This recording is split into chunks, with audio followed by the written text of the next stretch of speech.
Bapak, Ibu, serta saudara yang terkasih di dalam Tuhan, sebelum membaca serta merenungkan firman Tuhan pada hari ini, marilah kita bersatu hati di dalam doa. Kita berdoa. Allah, Sang Pemilik kehidupan kami sungguh bersyukur ya Tuhan untuk setiap penyertaan-Mu di dalam kehidupan kami.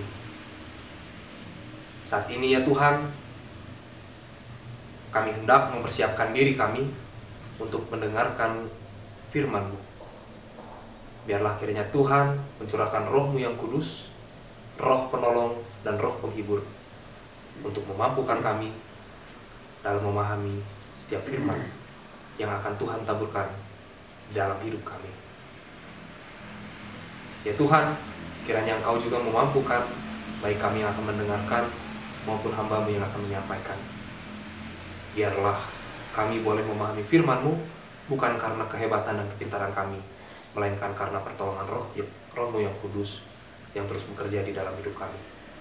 Inilah ya Tuhan, diri kami, berfirmanlah karena kami sudah siap untuk mendengarkan. Di dalam nama Tuhan Yesus Kristus, Sang Firman yang hidup, kami telah berdoa. Amin. Bapak, Ibu, serta saudara yang terkasih dalam Tuhan, pembacaan Alkitab kita pada hari ini terambil dari Surat Roma pasalnya yang ke-9, ayat yang pertama sampai yang ke-8. Pembacaan Alkitab kita pada hari ini terambil dari Surat Roma pasalnya yang ke-9, ayatnya yang pertama sampai yang ke-8. Saya akan membacakan bagi kita semua. Lembaga Alkitab Indonesia memberikan judul perikop, Pilihan atas Israel. Aku mengatakan kebenaran dalam Kristus. Aku tidak berdusta. Suara hatiku turut bersaksi dalam Roh Kudus bahwa aku sangat berduka cita dan selalu sedih hati. Bahkan, aku mau terkutuk dan terpisah dari Kristus demi saudara-saudaraku, kaum sebangsaku secara jasmani. Sebab mereka adalah orang Israel. Mereka telah diangkat menjadi anak, dan mereka telah menerima kemuliaan dan perjanjian-perjanjian dan hukum Taurat dan ibadah dan janji-janji. Mereka adalah keturunan bapa-bapa leluhur yang menurunkan Mesias dalam keadaannya sebagai manusia yang ada di atas segala sesuatu. Ia adalah Allah yang harus dipuji sampai selama-lamanya. Amin. Akan tetapi, firman Allah tidak mungkin gagal, sebab tidak semua orang yang berasal dari Israel adalah orang Israel. Dan juga tidak semua yang terhitung keturunan Abraham adalah anak Abraham. Tetapi yang berasal dari Ishak yang akan disebut keturunanmu. Artinya, bukan anak-anak menurut daging adalah anak-anak Allah, tetapi anak-anak perjanjian yang disebut keturunan yang benar. Sedemikian jauh pembacaan Alkitab kita pada hari ini. Berbahagialah Bapak, Ibu, serta saudara yang terus setia membaca, mendengarkan, serta memelihara firman Tuhan, terlebih melakukannya di dalam kehidupan sehari-hari. Haleluya. Di awal renungan ini saya akan memberikan satu kisah. Kisah ini tentu akan menjadi penolong bagi kita untuk menghayati firman Tuhan pada saat ini. Suatu hari seorang anak pergi bersama ayahnya ke salah satu toko jual beli hewan. Anak tersebut menginginkan hewan peliharaan. Dan ketika ia masuk ke dalam toko jual beli hewan peliharaan tersebut, ia masuk, ia melihat ada begitu banyak hewan. Dan anak tersebut kemudian mengajak ayahnya untuk melihat-lihat hewan peliharaan yang ingin ia pelihara. Anak tersebut kemudian membawa ayahnya, "Ayah, ayo, aku mau pelihara anjing. Yuk kita lihat anjing di sebelah sana." Kemudian ayah dari anak tersebut mengikuti keinginan anaknya. Ketika ia masuk ke salah satu ruangan, di situ ada begitu banyak anjing dengan beragam jenis, mulai dari bulu, warna, dan hal-hal lainnya. Anak tersebut kemudian mencoba melihat-lihat. Ada anjing-anjing yang bagus dari bulunya dan warnanya. Dan ayahnya pun merekomendasikan, udah kamu beli yang ini aja. Bulunya bagus, warnanya bagus. Tapi anak ini tidak mau. Ia masih sabar dan masih mau mencari-cari. Ketika ia mencari dan terus mencari, ia menemukan salah satu anjing yang kakinya pincang. Ketika ia melihat anjing tersebut, ia kemudian memanggil ayahnya. Ayah, aku mau pelihara anjing yang ini. Kemudian ayahnya pun memanggil penjaga toko tersebut. Dan penjaga toko tersebut mengatakan, Dek, kamu gak usah beli anjing itu. Kamu bisa pilih yang lain yang lebih bagus. Tapi anak itu menolak. Saya mau tetap pilih anjing yang ini. Ya udah deh, kalau kamu mau yang ini, kamu gak usah membelinya. Saya akan memberinya secara gratis buat kamu. Anak itu pun menolak. Ia tidak mau anjing yang akan ia pelihara diberikan secara cuma-cuma. Dan ia berkata, ayah, kita beli anjing yang ini. Sontak ketika mendengar hal tersebut, penjaga toko tersebut mulai heran. Kenapa engkau memilih anjing ini? Dan si anak mengangkat salah satu celana bagian kanannya, di mana kakinya menggunakan kaki palsu. Dari kisah ini, saya ingin mengajak Bapak, Ibu, serta saudara. Kisah ini ingin mengajarkan bahwa bukan karena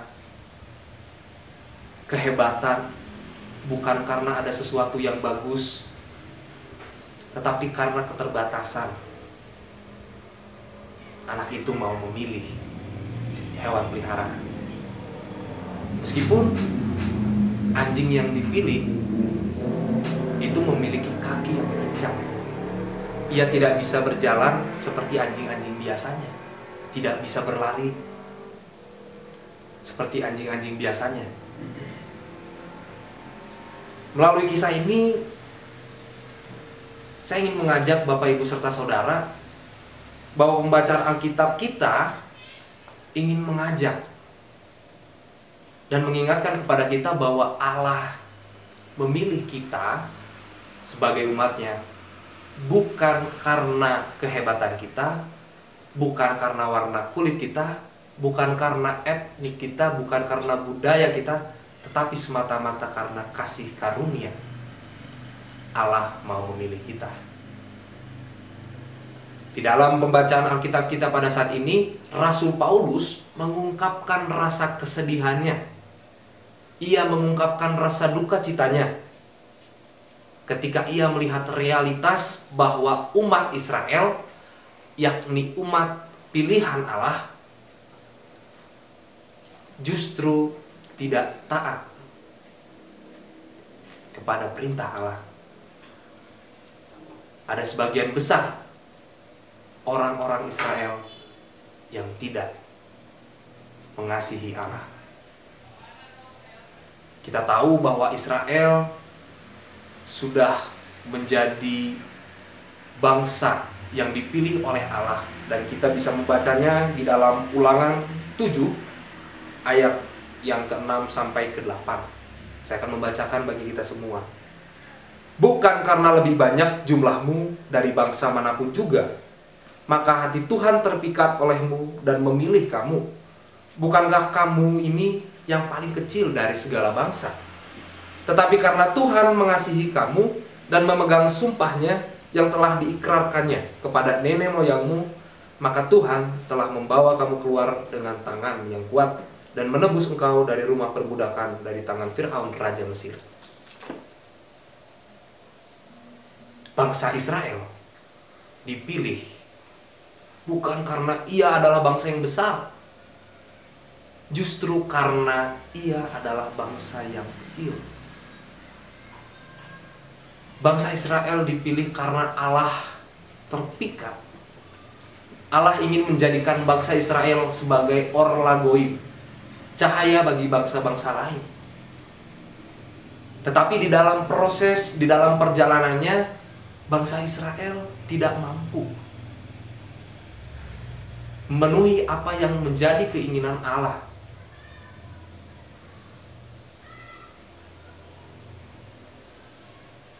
Dan dari pembacaan Alkitab kita pada saat ini, kita pun mencoba belajar untuk menjadi umat pilihan Allah yang taat. Kita tahu bahwa Rasul Paulus, yang nama Yahudinya adalah Saulus, merupakan seorang Farisi. Dan orang Farisi adalah orang-orang yang yakin bahwa cara terbaik untuk melayani Allah adalah menaati hukum Taurat secara ketat. Di dalam pengajaran, di dalam pembacaan kitab suci, orang-orang Farisi punya disiplin yang begitu ketat. Dan itulah cara yang mereka hayati untuk melayani Allah. Ada perasaan yang berbeda dari dalam diri Paulus ketika melihat bahwa ada sebagian orang-orang Israel yang tidak taat. Itulah yang membuat hati Paulus sedih. Dan melalui pembacaan Alkitab kita pada saat ini, kita pun diingatkan bahwa firman Allah tidak mungkin gagal. Allah selalu menepati janji-janjinya. Allah akan selalu menjaga, melindungi, menyertai umat yang Ia kasihi. Seperti perenungan firman kita pada minggu lalu, pada hari Minggu yang kemarin, bagaimana Allah menyertai Yakub, bagaimana Ia menggenapi janji-janjinya bahwa Ia akan menyertai Yakub dan keturunan-keturunannya. Allah selalu hadir di dalam kehidupan kita. Ia setia akan setiap janji-janjinya. Tapi yang jadi persoalan, Bapak Ibu serta saudara yang terkasih di dalam Tuhan, dikatakan bahwa di ayat yang ke-6, sebab tidak semua orang yang berasal dari Israel adalah orang Israel, dan juga tidak semua yang terhitung keturunan Abraham adalah anak Abraham, tetapi yang berasal dari Ishak yang akan disebut keturunanmu. Ayat yang ke-8, artinya bukan anak-anak menurut daging adalah anak-anak Allah, tetapi anak-anak perjanjian yang disebut keturunan yang benar. Kita bisa melihat bagaimana ungkapan Rasul Paulus bahwa secara jasmani itu belum bisa mewakili bahwa orang-orang Israel itu sepenuhnya adalah anak Allah, umat pilihan Allah. Tapi yang ingin ditekankan oleh Rasul Paulus bahwa janji keselamatan yang Allah nyatakan sesungguhnya ditujukan kepada setiap orang Israel secara rohani, dan pilihan Allah tersebut didasarkan atas kasih karunia-Nya. Saat ini kita sebagai orang-orang percaya, kita adalah anak-anak Allah.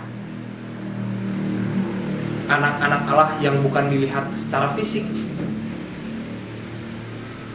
bukan secara biologis, bukan karena etnik, tetapi semata-mata karena kita adalah anak-anak perjanjian di dalam Kristus Yesus.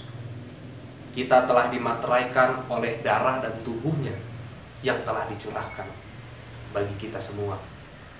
Lalu bagaimana respon kita sebagai anak-anak Allah? Seperti tema perenungan kita pada saat ini, yakni anak-anak Allah yang dipilih untuk menjadi berkat. Sudahkah kita menjadi berkat di dalam kehidupan kita? Apakah respon kita sebagai anak-anak Allah ketika kita menjalani kehidupan kita?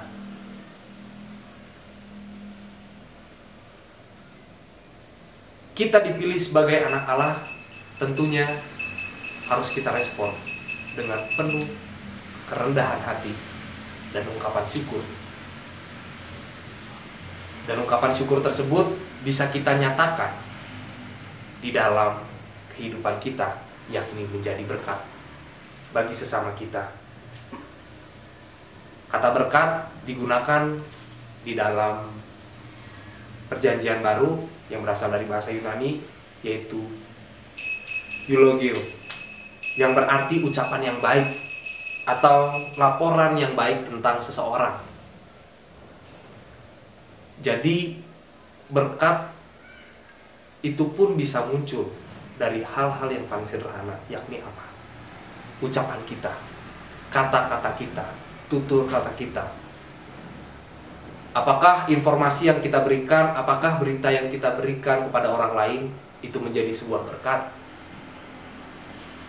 Apakah ketika kita memberitahu sifat orang, perilaku orang, karakter seseorang, apakah itu bisa menjadi berkat? Atau justru itu menjadi suatu kutuk bagi orang yang kita sedang memberikan informasi?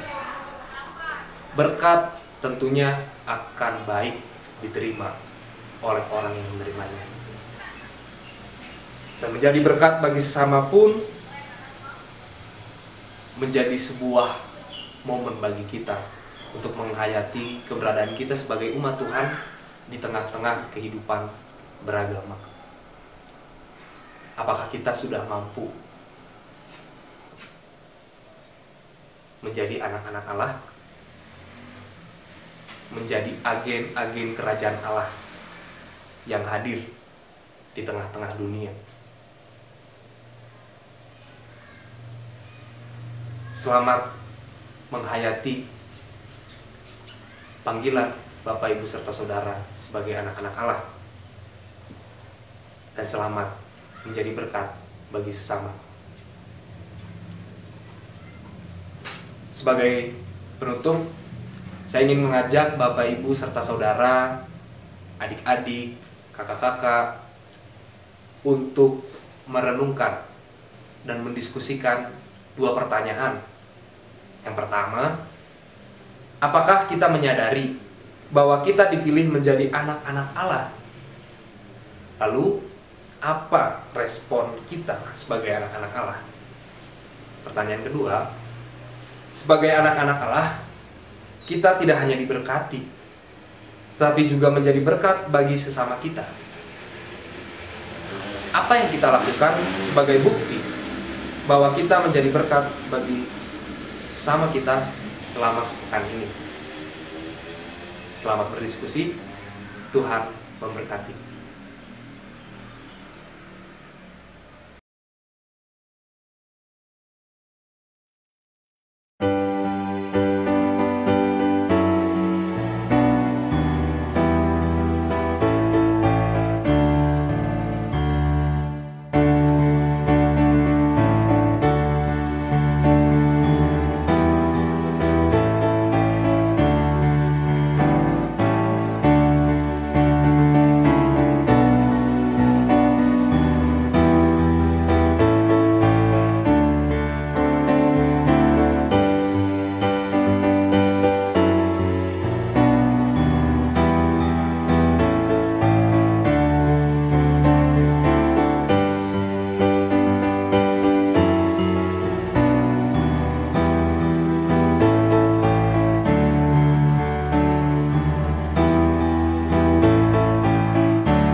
Bapak, Ibu, serta Saudara yang terkasih di dalam Tuhan, mari kita bersatu hati di dalam doa syafaat. Kita berdoa.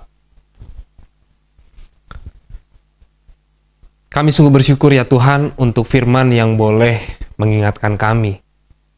Firman yang boleh menyadarkan kami bahwa kami ini adalah anak-anak-Mu. Ajarkan kami ya Tuhan, untuk kami boleh menjadi berkat bagi sesama kami.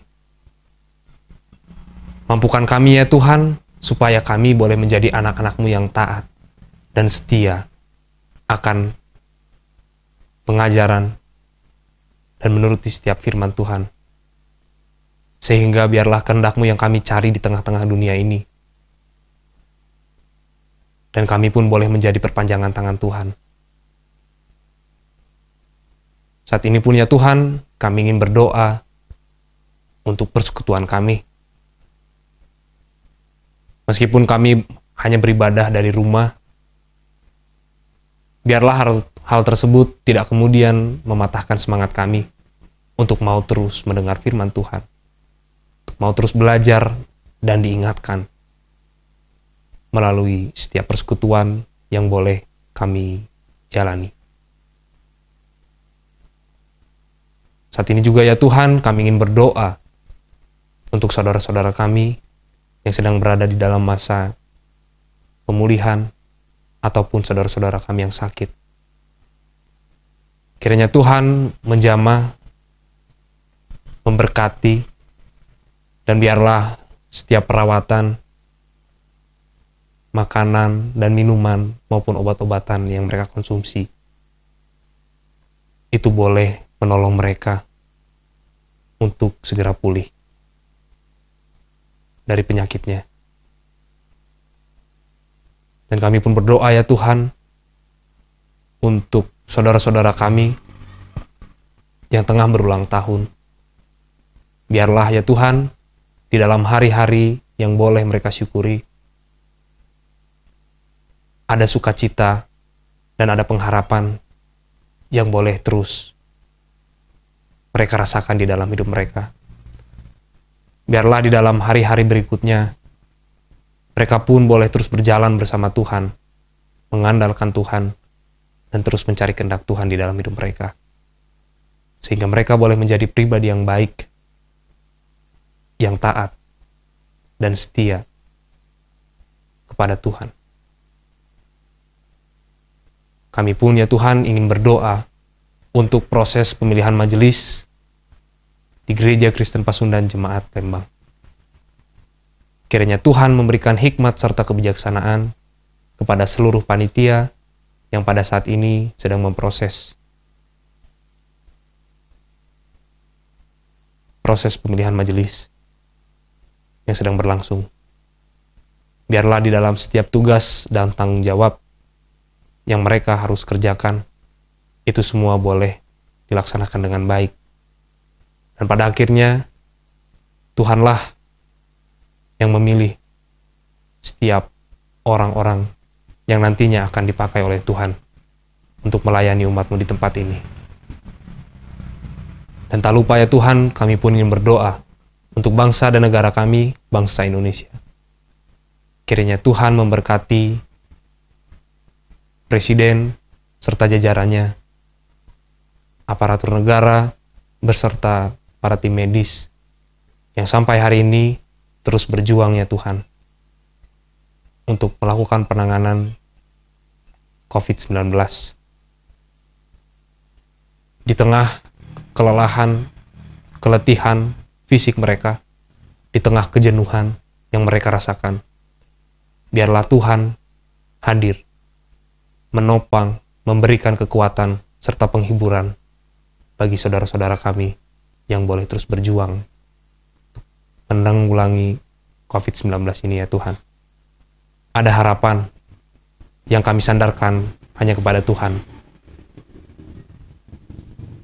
Inilah ya Tuhan seru dan permohonan syukur kami yang kami aturkan dan kami alaskan hanya di dalam nama Tuhan Yesus Kristus yang telah mengajarkan kami berdoa. Bapa kami yang ada di sorga, dikuduskanlah nama-Mu, datanglah kerajaan-Mu, jadilah kehendak-Mu di bumi seperti di sorga. Berikanlah kami pada hari ini makanan kami yang secukupnya, dan ampunilah kami akan kesalahan kami, seperti kami juga mengampuni orang yang bersalah kepada kami. Dan janganlah membawa kami ke dalam pencobaan, tapi lepaskanlah kami daripada yang jahat. Karena Engkaulah yang punya kerajaan dan kuasa dan kemuliaan sampai selama-lamanya. Amin.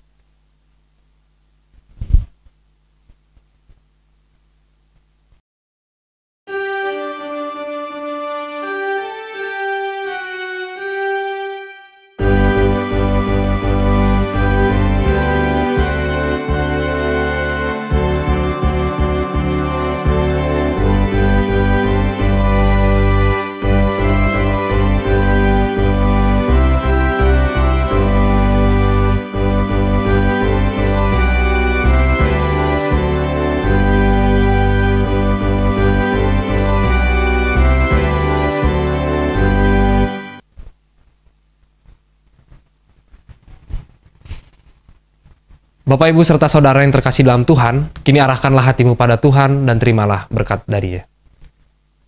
Kasih karunia dan damai sejahtera dari Allah Bapa dan dari Tuhan kita Yesus Kristus, serta persekutuan dengan Roh Kudus, kiranya menyertai saudara-saudara, kini dan selama-lamanya.